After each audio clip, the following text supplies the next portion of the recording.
پہلے آگے گئے، دیوار کے ساتھ لگ گئے، پھر واپس ہٹے اور مصلی کے کنارے پر آ گئے. تو پچھلوں کو تو نہیں پتہ چلا، اگلی صف والوں نے دیکھا کہ آج کی کیتا اللہ دے نبی نے. جب آپ نے سلام پھیرا تو ایک دم سارے بولے یا رسول اللہ، یہ آپ نے کیا کیا ہے؟ پہلے تو آپ کبھی نہیں کی نماز. آپ نے کہا میں جب نماز پڑھ رہا تھا اللہ نے مجھے جنت دکھائی. اب جنت 7ویں آسمان سے شروع ہوتی ہے اور عرش پر جا کر اس کی چھت پڑتی ہے. تو آج تک تو پہلا آسمان ہی نہیں دیکھا جا سکا. وہ کیا نظر تھی جو 7 آسمان چیر کر جنت کو دیکھ لے. اور کہا انگوروں کے گچھے لٹکے ہوئے تھے، وہ میں نے گچھے دیکھے تو میں چلنا شروع ہو گیا اور قریب ہو گیا تو مجھے جنت نظر آ رہی تھی. اس آنکھ کو آپ کیسے جھٹلاؤ گے؟ ساری ہمارے پیشے وہ صرف پیسے کو خدا بنا کے زندگی گزار رہے ہیں. پیسہ پیسہ پیسہ پیسہ. تم اس ڈاکٹر کو کامیاب سمجھتے ہو جس کا کلینک چل جائے، جس کی پریکٹس چل جائے، جس کے مریض بڑھ جائیں، وہ بہت کامیاب ڈاکٹر ہے. تاجر اس سے بڑا سمجھتے ہیں جس کا کاروبار چل جائے. سیاستدانوں سے بڑا سمجھتے ہیں جو حکومت میں کوئی عہدہ حاصل کر لے. تو میرے نبی کی آنکھ ایسی طاقتور ہے کہ آپ جنت دیکھ رہے ہیں. کہا پھر آپ پیچھے کیوں ہٹے؟ کہا پھر ایک دم میں نے جہنم دیکھی تو پھر اس کے ڈر سے میں پیچھے ہٹتے اخیر میں مصلی کے کنارے پر آ گیا. پھر آپ نے کہا جیسے میں آگے دیکھتا ہوں میں پیچھے بھی دیکھتا ہوں، جیسے میں آگے دیکھتا ہوں ایسے میں پیچھے بھی دیکھتا ہوں. پھر آپ کے سننے کی طاقت سنو. آپ کوہ صفا پہ کھڑے تھے کہ ایک دھماکہ ہوا. آپ نے کہا جبریل بھی پاس کھڑے تھے، یہ دھماکہ کیسا ہے؟ تو کہا یا رسول اللہ، آسمان کا ایک دروازہ کھلا ہے جو آج تک کبھی نہیں کھلا.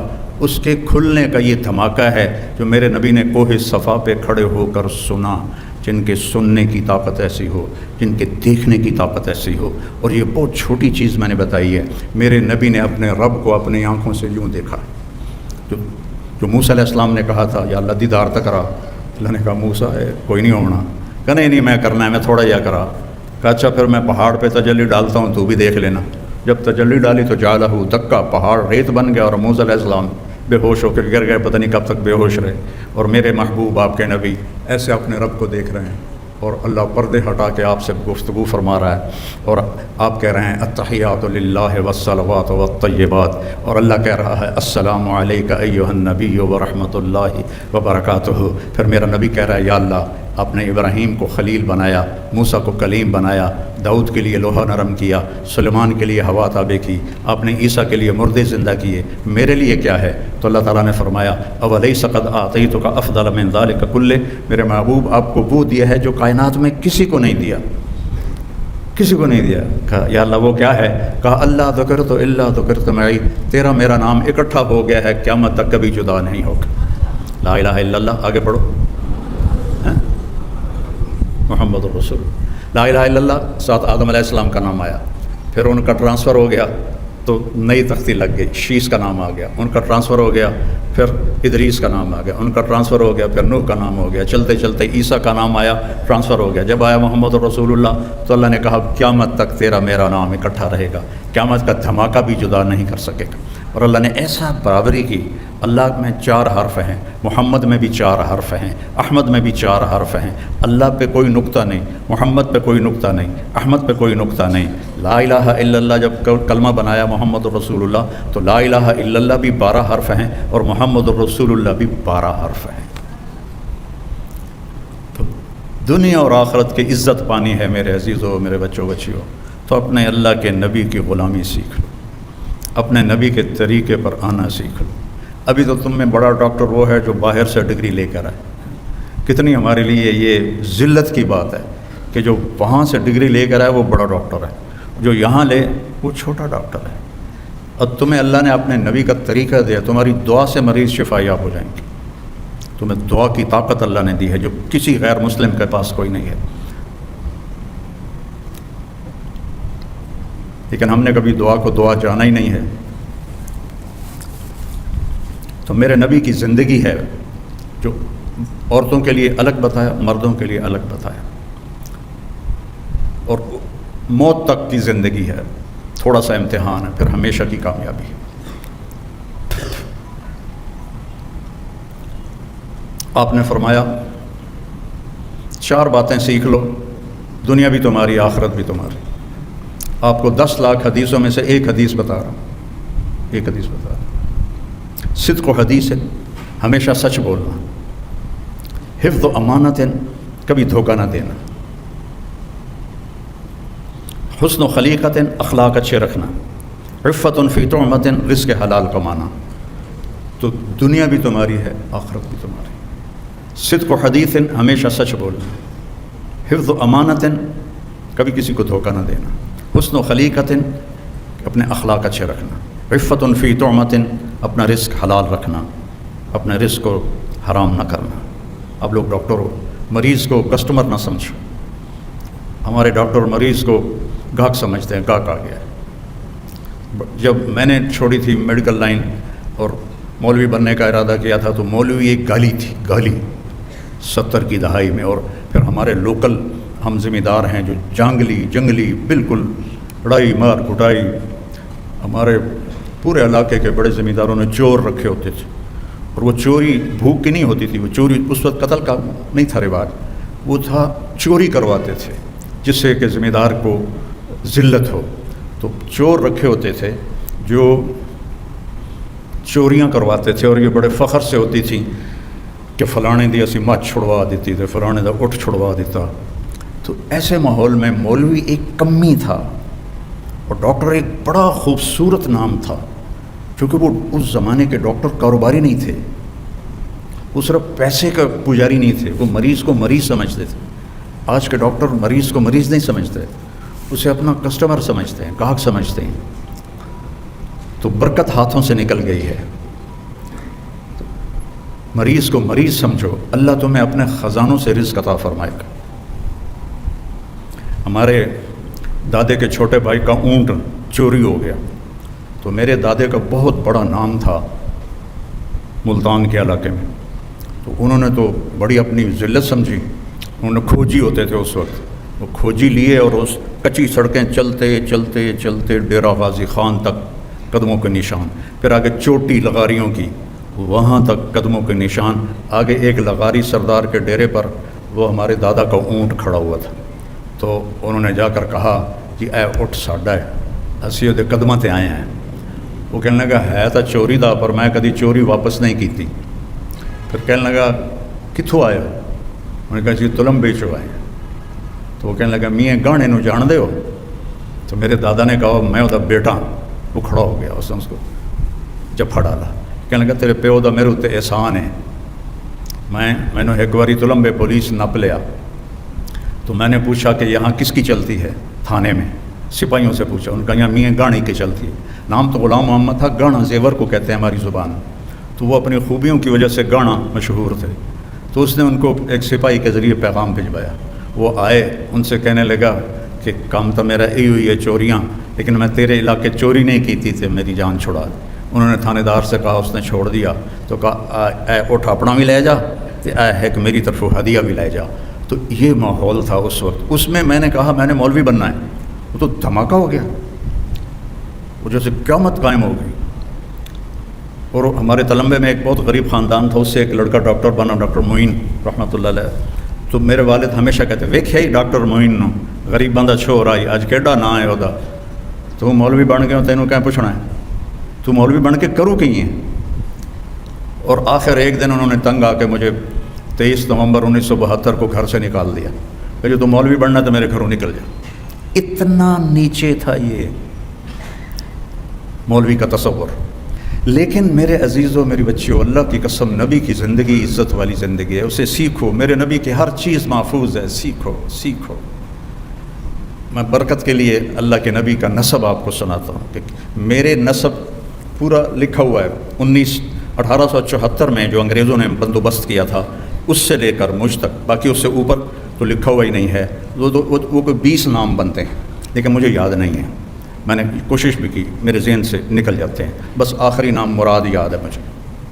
میرے نبی کے نسب نامے میں 80 نام آتے ہیں، محمد بن عبداللہ بن عبد المطلب بن ہاشم بن عبد مناف بن قصی بن کلاب بن مرہ بن کعب بن لوی بن غالب فہر بن کنانہ، بن خزیمہ بن مدرکہ بن الیاس بن مدر بن نزار بن معد بن عدنان بن حمیصہ بن سلامان بن عوز بن بوز بن قموال بن ابی بن عوام بن ناشد بن حذا بن بلداس بن یدلاف بن طابق بن جاہم بن ناحش بن ماخی بن عیفی بن عبقر بن عبید بن الدعاء بن حمدان بن سنبر بن یثربی بن یحزن بن یلحن بن ارعوہ بن عیدی بن ذیشان بن عیسر بن اقناد بن ایہام بن مقصر بن ناحس بن زارع بن سمی بن مزی بن عوض بن عرام بن قیدار بن اسماعیل بن ابراہیم بن آذر بن ناحور بن سروج بن فائج بن عابر بن ارفخشاد بن سام بن نوح بن لامک بن متوشالہ بن ادریس بن یرد بن ملحل ایل بن قینان بن آنوش بن شیس و بن آدم علیہ السلام۔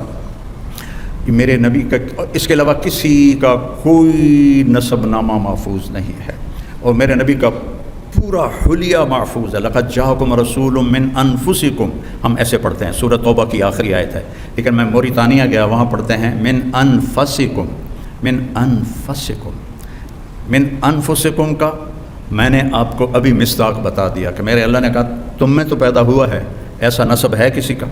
پھر من انفسکم، تم میں تو پیدا ہوا ہے، ایسا کوئی حسین ہے؟ ایسا کوئی حسین ہے؟ ایک بدو عورت نے میرے نبی کا حلیہ بیان کیا۔ اب ذرا الفاظ کا ردم اور اس کے موسیقی کا خیال کرنا، آپ کو ترجمہ بعد میں سناؤں گا۔ رأیت رجلا ظاہر الوداع ابلج الوجه حسن الخلق لم تعبه ثجلا لم تزر به سعلا وسیم قسیم فی عینیہ دعج فی اشفارہ وطف فی صوتہ سحل فی لحیتہ کثاثہ فی عنقہ سطع ان تکلم علاہ البہاء وان سکت علاہ الوقار۔ الفاظ کا ردم سمجھ میں ہے؟ کیا خوبصورت، کیا کہا؟ میں نے ایک شخص دیکھا، مجھے لگا 14ویں کا چاند کپڑے پہن کے آ گیا ہے۔ ظاہر الوضاء ابلج الوجه، روشن چمکتا چوڑا چہرہ، لم تعبه سجلا، پیٹ نکلا ہوا نہیں تھا، لم تضر به سعلا، سکا سڑا ہوا نہیں تھا۔ پیٹ تو کسی کا بھی نہیں نکلنا چاہیے، لیکن مولوی اور ڈاکٹر کا پیٹ نکلا ہوا ہو تو بہت بری بات، جو اوروں کو نسخے لکھ کے دے رہا ہے۔ میں ایک ڈاکٹر کو ویسے ہی ملنے گیا تو باہر پورا کمرہ ان کا بھرا ہوا تھا مریضوں سے، تو اندر مریض دیکھ رہے تھے، تو انہوں نے سوچا یہ مولانا تبلیغی آدمی ہیں، مجھے آ کے تبلیغ کریں گے، تو بٹھایا تو میرا ٹائم ضائع ہوگا، تو وہ خود ہی باہر آ گئے۔ جب وہ باہر آئے تو میں کبھی ڈاکٹر کو دیکھوں کبھی مریضوں کو دیکھوں، ایڈا دا پیٹ، میں دل چاکھیا بے وقوفا، تو اپنا علاج پہلے کر، تو مریضاں دا علاج کرتا پہ، ایتھے پیٹ نکلیا ہے، اور مولوی کا پیٹ نکلا ہوا ہو ممبر پہ بیٹھے، اور یہ عورت کا چلو ایک تو ویسے پیٹ نکلتا ہے، پر ویسے پیٹ اس کا نکل جائے تو وہ بھی بہت عیب کی بات ہے۔ میرے نبی کا ایسے سینہ اور پیٹ تھا، سینہ اور پیٹ برابر تھا آپ کا، یوں کر کے باہر نہیں نکلا ہوا تھا۔ اکثر من المشذب، آپ فخم مخفم، انتہائی بارو اور انتہائی خوبصورت تھے، نہ لمبا قد تھا نہ چھوٹا قد تھا، عظیم الحامہ، آپ کا سر بڑا تھا، شدید سواد شعر، سیاہ کالے بال تھے، یجاوز شعرہ شحمت اذنیہ، یہاں تک آپ کے بال تھے، زیادہ تر یہاں تک بھی آئے، یہاں تک بھی آئے، لیکن عام پوری زندگی میں یہاں تک بال تھے۔ ان فرقت عقیقتہ فرق و الا فلا، کبھی آپ مانگ نکالتے تھے اور کبھی ویسے ہی کنگھی فرما لیتے تھے، اور جب کبھی آپ مانگ نکالتے تھے اور سر سے پگڑی اتارتے تھے تو مانگ سے نور نکلتا نظر آتا تھا۔ بس واسع الجبین، کھلا ماتھا تھا، ازج الحواجب من غیر قرن، یہ بھویں ایسے کمان کی طرح گول تھیں جیسے یہ بچیاں وہ سرمے سے ایسے لمبی بناتی ہیں پھر یہاں تک لے کر آتی ہیں، من غیر قرن، یہاں بال نہیں تھے، یہ بیچاری جن کے ہوتی ہیں وہ لیزر کرواتی رہتی ہیں کہ یہ بال ختم ہو جائیں، تو میرے نبی کے بغیر لیزر کے یہاں بال نہیں تھے، اور ایسے خوبصورت بھووں نے آپ کی آنکھوں کا سارا ایسے گھیرے میں آنکھوں کو لیا ہوا تھا، اور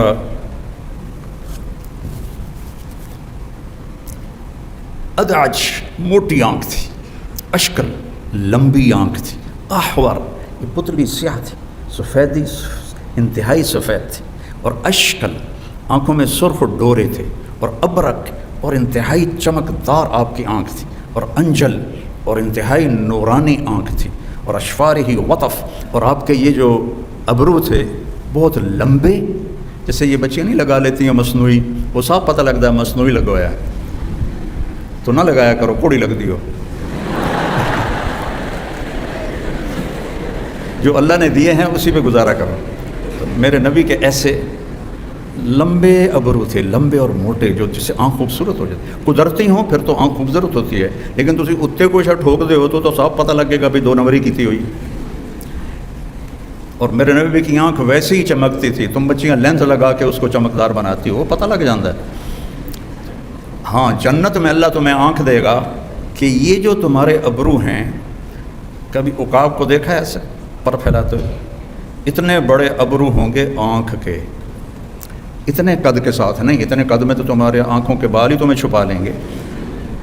جنت میں اللہ قد دے گا حضرت آدم علیہ السلام والا۔ آپ نے حضرت یوسف کا تو سنا ہے کہ دنیا کے سب سے خوبصورت انسان تھے، لیکن یہ آپ نے بہت کم سنا ہوگا، دنیا کی سب سے حسین عورت حضرت حوا تھی، ان سے حسین اللہ نے کوئی نہیں بنایا، کسی عورت کو بھی نہیں بنایا۔ تو دونوں میاں بیوی 130 فٹ کے تھے، 130 فٹ کے تھے۔ تو جب اللہ ہمیں جنت نصیب فرمائے تو یہ قد دوبارہ 130 فٹ ہو جائے گا۔ ایک نوجوان مجھ سے کہنے لگا جو مولانا صاحب ہمیں تو یہ کہ قد ٹھیک ہے، اتنا لمبا قد لے کے ہم کیا کریں گے؟ میں نے کہا جنت کی حور کا قد ہے 130 فٹ، تو گیا 5.5 فٹ، تجھے تو وہ جیب میں ڈال لے گی، اس کو پوڑی لگا کے ملے گا جا کے، 130 فٹ کی پوڑی بنائے گا جس پر چڑھ کے اس کو جا کے تو گلے لگائے گا۔ تو میں نے کہا ہمارا اصل قد ہی 130 فٹ ہے، یہ تو گھستے ہم ٹائم کے پیسج کے ساتھ ہم چھوٹے قدوں کے ہو گئے، آگے چل کے اور چھوٹے ہو جائیں گے۔ ایک زمیندار نے مراسی کو کہا میرے گھوڑے نو مالش کر۔ مراسی بڑی نازک قوم ہے، وہ کہاں کام کرتے ہیں، وہ تو خالی منہ کی کھٹی کھاتے ہیں۔ وہ اس کو مالش شروع کر دی، جب زمیندار گھر گیا وہ جا کے سو گیا۔ جب صبح اٹھ کے آیا تو گھوڑا غائب تھا، چور لے گئے، اسے گلے بھی مارے گئے۔ وہ بھاگتے گیا اپنے گھر سے خرگوش لے کر آیا اور اس کو رسیوں سے باندھ کے مالش شروع کر دی۔ جب زمیندار باہر آیا وہ گھوڑا کے دے، اسے کہ صحیح ہے کھلوتا ہے، اسے کہ نا مراد فٹے منہ تیرا، یہ تو خرگوش ہے، نہیں صحیح گھوڑا ہے، مالش کیتی ہے تو گھس کے تو سیڑ بن گیا، خرگوش بن گیا۔ تو اللہ جنت میں 130 فٹ قد بنائے گا، اور سر کے بال یہاں سے چل کر اور پاؤں کی ایڑی تک آئیں گے، 130 فٹ بال ہوں گے، اور اس میں تمہارے تو جوئیں نکلتی ہیں سروں سے، وہاں موتی ہوں گے، یاقوت ہوں گے، زمرد ہوں گے ایسے، اور یہاں شادی پہ وہ جو بناتی ہیں وہ چوڑا سا پتہ نہیں اس کو لہنگا کہتے ہیں یا کیا کہتے ہیں، اس کو پھر وہ اٹھا کے چل رہی ہوتی ہیں۔ اللہ تعالیٰ آپ کو لباس جو پہنائے گا وہ 3 میل کے دائرے میں گھوم رہا ہوگا، 3 میل کے دائرے میں، اسے اٹھانے کے لیے خادمات ہوں گی، آپ کو نہیں ایسے اٹھا کے چلنا پڑے گا، 3 میل کے دائرے میں گھومے گا، اور 100 جوڑے ہر ایمان والے مرد عورت کو اللہ پہنائے گا، 100 جوڑے۔ اچھا 100 جوڑے اگر خود پہننے پڑ گئے تو مر گیا نا، 1 تے 2 3 تے 4 تو موٹے ہی رہ گئے، اور جب اتارنے ہوں تو پھر ریورس، تو کیا ہوگا؟ آپ صرف ارادہ کریں گی کہ کپڑے بدلوں، ایک نور کی چمک اٹھے گی اور آپ کے اگلے 100 جوڑے غائب ہوں گے اور نئے 100 جوڑے آپ کے زیب تن ہوں گے۔ کوئی لانڈری نہیں ہے، کوئی سوٹ کیس نہیں ہے، کوئی الماری نہیں ہے، کوئی واش روم نہیں ہے، کوئی ٹوائلٹ نہیں ہے، ہر چیز سے پاک۔ حضرت ام سلمہ نے پوچھا یا رسول اللہ ہمارا درجہ بڑا ہے یا جنت کی عورت کا؟ آپ نے کہا دنیا کی عورت کا درجہ بڑا ہے۔ تو حضرت ام سلمہ نے پوچھا وہ کس لیے؟ کہا ان کی نماز کی وجہ سے، ان کے روزے کی وجہ سے، اور ان کے صدقے کی وجہ سے، اور ان کی عبادت کی وجہ سے اللہ انہیں جنت کی حوروں سے 70,000 گنا زیادہ حسن عطا فرما دے گا۔ تو وہ زندگی تو آگے آ رہی ہے۔ تو میرے نبی پاک صلی اللہ علیہ وسلم کی اللہ نے آنکھیں بنائی ایسے خوبصورت، جب آپ ایسے آنکھ اٹھاتے تھے تو اللہ کی قسم کوئی آپ کو دیکھ نہیں سکتا تھا، سب ایسے ہو جاتے تھے، صرف 2 آدمی آپ کو دیکھ سکتے تھے، ایک ابو بکر اور ایک عمر، باقی کوئی۔ کث اللحیہ، داڑھی بڑی خوبصورت، اشم، ناک یہاں سے اٹھا ہوا آگے سے باریک،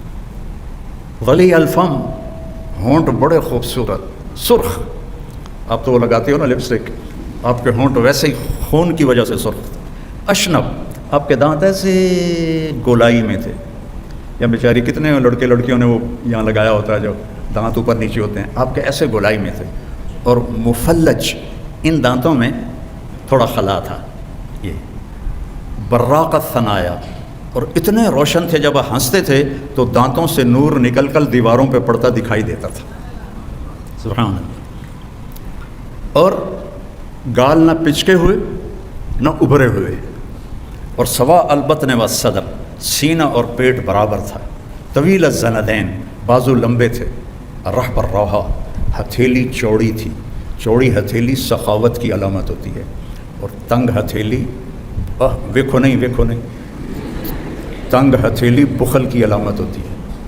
عام طور پہ یہ علم کیافہ والوں کی بات ہے، کوئی شریعت کی بات نہیں، کہ چوڑی ہتھیلی سخاوت کی علامت ہوتی ہے، تنگ ہتھیلی بخل کی علامت ہوتی ہے۔ آپ کی چوڑی ہتھیلی تھی، اور آپ کی انگلیاں سائل الاطراف، ایسے لمبی اور سیدھی تھی، جیسے میری انگلی تھوڑی سی ٹیڑھی ویسے بالکل سیدھی تھی، اور سیدھا قد تھا، سیدھا بالکل، ذرا کوئی ٹیڑھا پن نہیں، مسیح القدمین، ایسے چمکتے تھے آپ کے پاؤں جیسے تیل لگا ہوا، اور سریع المشیہ، آپ تیز چلتے تھے، قدم چھوٹا ہوتا تھا، چال میں تیزی ہوتی تھی، صحابہ کو پیچھے دوڑنا پڑتا تھا، اور جب آپ کسی کو بلاتے تھے تو ایسے کر کے نہیں کہتے تھے، آپ ایسے کرتے تھے، انگلی نہیں اٹھاتے تھے، ایسے کرتے تھے۔ یہ انگلی اٹھانا محاورہ ہے، تو مجھ پہ انگلی اٹھاتا ہے، آپ ایسے بلاتے تھے۔ اور جب آپ خوش ہوتے تھے تو یہاں سے نور نکلتا تھا، اور جب آپ غمگین ہوتے تھے تو آپ ایسے داڑھی پکڑ کے بیٹھے ہوتے تھے ایسے، یہ پکی نشانی تھی کہ آپ پر کوئی غم سوار ہے، آپ ایسے بیٹھے ہوتے تھے ایسے۔ اور آپ بیان میں بس اتنا ہاتھ کا اشارہ فرماتے تھے، سیدھے ہاتھ میں تو عصا ہوتا تھا اتنا، یہ ہمارے خطیب نے جو آستینیں بھی چڑھا لیتے ہیں اور دبا بمباری کرتے ہیں، ٹھو ٹھو ٹھو۔ کافی پرانی بات میں کالج میں پڑھتا تھا، تو ہمارے قریب ایک مولوی صاحب آ رہے تھے، تو ہم بھی چلے گئے دیکھنے کے لیے، تو جب وہ آ کے بیٹھے ہوئے کہنے لگے تو اسی میز تا رکھیا نہیں۔ اب میں نے سوچا کہ میز کی کیڑی لوڑ ہے، بیان تو مائی کچھ کرنا، تو مجھے سمجھ میں نہیں آیا۔ خیر وہ میز آ گیا، 5 منٹ بعد پتہ لگ گیا یا 5 منٹ انہوں نے ٹھا، شکر ہے میز ٹوٹا نہیں، لیکن میرا نبی بس اتنا اشارہ کرتا تھا، خوبصورت انداز گفتگو ہوتا تھا، لوگوں کو عزت دیتے تھے اپنے کلام میں، کبھی کسی کا نام لے کر اپنی گفتگو میں اس کو بے عزت نہیں فرماتے تھے، اور جب آپ حیران ہوتے تھے تو آپ یوں کرتے تھے، یہ آپ کی حیرت کی نشانی تھی۔ جب آپ کو کوئی دائیں بائیں سے بلاتا تھا، اب تم مجھے بلاؤ، ہاں اب اس نے مجھے بلایا، میں کیا کروں گا؟ جی سب آپ یہی کریں گے، لیکن میرے نبی کیا کرتے تھے؟ جی ایسے کرتے تھے، صرف گردن نہیں پھیرتے تھے، پھر ادھر سے بلایا کسی نے، پھر آپ ایسے کرتے تھے۔ جی کتنا مشکل کام ہے، ادھر سے کوئی بلاتا تو آپ ایسے کرتے تھے۔ کتنی چھوٹی چھوٹی باتیں آپ کو میں بتا رہا ہوں اپنے نبی کی، سب محفوظ ہیں، پڑھو سیکھو۔ آپ کو کھجوروں میں برنی کھجور پسند تھی، اور اجوا کھجور پسند تھی، اور دودھ کی لسی آپ کو پسند تھی، اور بکری کے دستی کا گوشت آپ کو پسند تھا، اور گردن کا گوشت آپ کو پسند تھا۔ اتنی باتیں کسی نبی کی۔ سفید لباس پسند تھا آپ کو، اور رنگدار بھی پہنتے تھے، لیکن سفید پسند تھا آپ کو۔ حضرت جابر بن عبداللہ کہتے ہیں کہ مسجد کے صحن میں ہمارے نبی بیٹھے تھے، اور آپ نے سرخ دھاری دار چادر اوڑھی ہوئی تھی، اوپر 14ویں کا چاند تھا۔ میں کبھی چاند کو دیکھتا، کبھی آپ کو دیکھتا، تو آپ مجھے چاند سے زیادہ حسین نظر آ رہے تھے۔ پھر آپ نے اپنے گھر کی زندگی ہمیں سمجھائی، باپ بن کے دکھایا، خامند بن کے دکھایا، بیٹا بن کے دکھایا، کہ کاش میری ماں زندہ ہوتی اور میں عشاء کی نماز فرض سورۃ فاتحہ شروع کر چکا ہوتا، اور میرے گھر سے میری ماں بلاتی، میں ماں کے پیچھے نماز توڑ دیتا۔ جس نے ماں باپ کو دکھ دیا، اس پہ اللہ کی لعنت، اس پہ فرشتوں کی لعنت، اس پہ زمین آسمان کی لعنت۔ پھر خامد بن کے دکھایا۔ 11 شادیاں شوق کی نہیں تھیں، وحی کی تھی، زندگی سکھانی تھی۔ اظہار محبت کر کے دکھایا۔ عرب میں بیوی سے یہ کہنا کہ میں بیوی سے محبت کرتا ہوں، یہ عیب تھا۔ یہاں بھی کوئی کہہ دینا تو کہ اچھا رن مرید ہو گئے ہیں، رن مرید ہو گئے ہیں۔ عرب میں اس سے زیادہ شدید ماحول تھا، کوئی کہے کہ مجھے بیوی سے محبت، معشوقہ سے محبت کے اشعار بھرے پڑے۔ مجھے اب بھی کتنے اشعار یاد ہیں لیلا کے اور باقیوں کے، اور اس کے نام لے کر شعر و شاعری کرتے تھے. وَهَلْ تَبْكِينَ لَيْلَا إِذَا مِتُّ قَبْلَهَا وَقَامَ عَلَى قَبْرٍ النِّسَاءُ النَّوَائِحُ كَمَا لَوْ أَصَابَ الْمَوْتُ لَيْلَا بَكَيْتُهَا وَجَادَ لَهَا دَمْعٌ مِّنَ الْعَيْنِ صَافِحُ. کھلم کھلا لیلا کا نام لے رہا ہے شاعری میں، لیکن بیوی سے محبت مر جاتے تھے شرم سے. اس ماحول میں، مسجد کے ماحول میں مجمع لگا ہوا ہے، ایک شخص پوچھتا ہے یا رسول اللہ آپ کو سب سے زیادہ کس سے محبت ہے؟ ماحول سمجھ میں آ گیا؟ پہلے بتاؤ. آپ نے زور سے کہا عائشہ سے. یا رسول اللہ آپ کو کس سے زیادہ محبت ہے؟ کہا عائشہ سے. وہ تو انج کمب گئے کہ ہیں ایک ہی ہو گیا. نہیں نہیں نہیں یا رسول اللہ میرا مطلب ہے کہ مردوں میں کس سے زیادہ محبت. تو آپ کو پتہ چل گیا کہ اس کو ہضم نہیں ہوا، تو آپ نے ابو بکر نہیں کہا، آپ نے کہا عائشہ کے ابا سے. عائشہ کے ابا سے. اور آپ نے حضرت عائشہ سے فرمایا عائشہ مجھے جب سے پتہ چلا ہے تو جنت میں میری بیوی ہے، مجھے مرنا ہی آسان ہو گیا ہے. گھر کی زندگی سکھائی، باہر کی زندگی سکھائی، اولاد سے پیار کرنا سکھایا. آپ دنیا کے سب سے مصروف انسان تھے، لیکن حسن حسین کے ساتھ آ کے روزانہ کھیلتے تھے. آپ جو ڈاکٹر کی پریکٹس بڑھ جاتی ہے وہ نہ بچوں کا رہتا ہے نہ بیوی کا رہتا ہے. میرے بچے یہاں اسکول پڑھتے تھے تو ان کے میں ملنے گیا پرنسپل سے، تو وہ کہنے لگے اسی فیصل آباد میں ایک میاں بیوی ڈاکٹر تھے، ان کے بچوں نے وہاں داخلہ لیا تھا. تو ایک دن وہ دونوں میاں بیوی آئے کہ 3 دن ہو گئے ہمارے بچوں نے کھانا نہیں کھایا گھر میں، اور ہمیں بتاتے بھی کچھ نہیں. تو انہوں نے ان کو بلا لیا. تو وہ بچے کہنے لگے جی ہم ان کے سامنے نہیں بتائیں گے. دونوں میاں بیوی بڑے ٹاپ کے ڈاکٹر تھے. انہوں نے ان کو باہر بٹھا دیا. ہاں جی بیٹا کیوں نہیں کھا رہے؟ کہا جی صبح ہم ناشتہ کرتے ہیں، ہمارے ماں باپ سو رہے ہوتے ہیں، ہمیں نوکرانیاں ناشتہ کراتی ہیں. ہم دوپہر کھانے میں آتے ہیں، ہمارے ماں باپ ہاسپٹل میں ہوتے ہیں، ہمیں نوکر کھانا کھلاتے ہیں. شام کو ہم کھانے پر بیٹھتے ہیں تو ہمارے ماں باپ کلینک میں ہوتے ہیں تو ہمیں نوکر کھانا کھلاتے ہیں. تو ہم نے کہا ایسے ماں باپ کو ہم کیا کریں کہ جن کی ہمیں شکل ہی نظر نہیں آتی. تو ہم نے اسٹرائک کیا کہ ہم نے کھانا ہی نہیں ہے.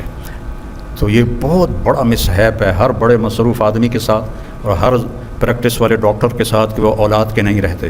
تو میرے نبی سے مصروف دنیا میں کوئی نہیں تھا، لیکن حسن حسین کے لیے وقت نکالتے تھے، ان کے ساتھ کھیلتے تھے،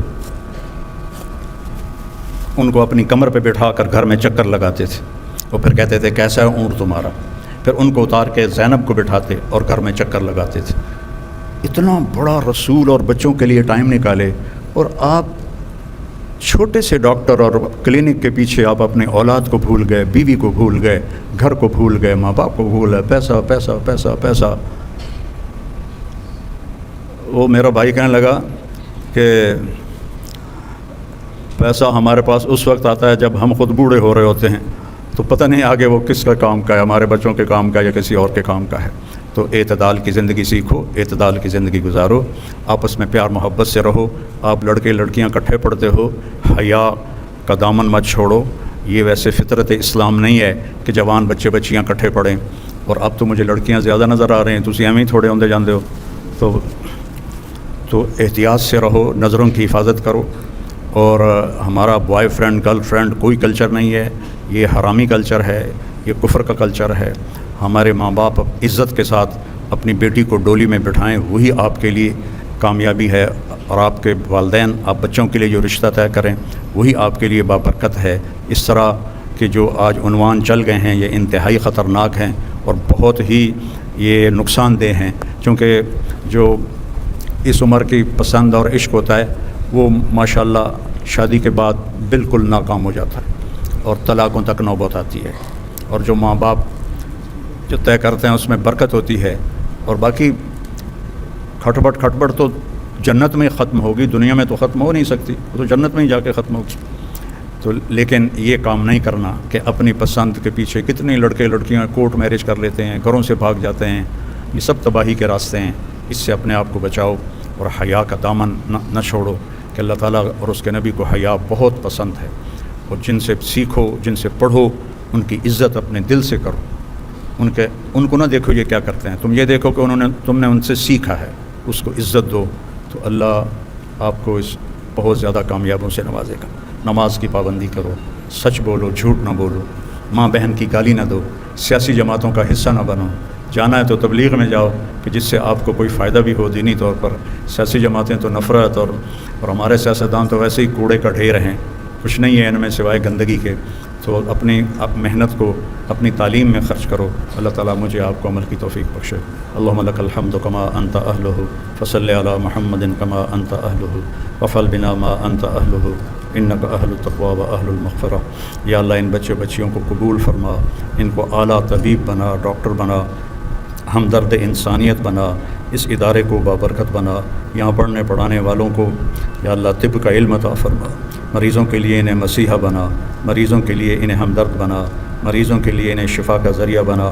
شفا تو دیتا ہے, ان کے ہاتھوں کو ذریعہ فرما لے, ان کی دواؤں کو ذریعہ فرما لے. اور ہمارے سارے تعلیمی اداروں میں یا اللہ ہمارے بچے بچیوں کی حفاظت فرما, ان کے اخلاق کی حفاظت فرما, ان کی تربیت فرما, انہیں والدین کا فرما بردار بنا, ان کی شادیوں کے اچھے جوڑ مقدر فرما, نیک و صالح اولاد مقدر فرما. یا اللہ ہمارے ملک پر بہت برا وقت آیا ہوا ہے, اپنے فضل سے ہمارے ملک کو اس بحران سے نکال لے, اس بحران سے نکال لے, اس بحران سے نکال لے. غریب بندے تیرے خودکشیاں کر رہے ہیں اور اپنے عزتیں بیچ رہے ہیں. یا اللہ تو رحم فرما دے, تو رحم فرما دے. اور یا اللہ رزق کی فراوانی فرما دے, اور بددیانت اور ظالم اور یا اللہ ہوس پرست حکمرانوں سے ہماری حفاظت فرما. ہمیں نجات نصیب فرما, ہمیں نیک لوگوں کے سپرد فرما, ہمیں نافرمانوں کے سپرد نہ فرما. جو ہسپتالوں میں مریض ہیں انہیں شفا کاملہ عطا فرما.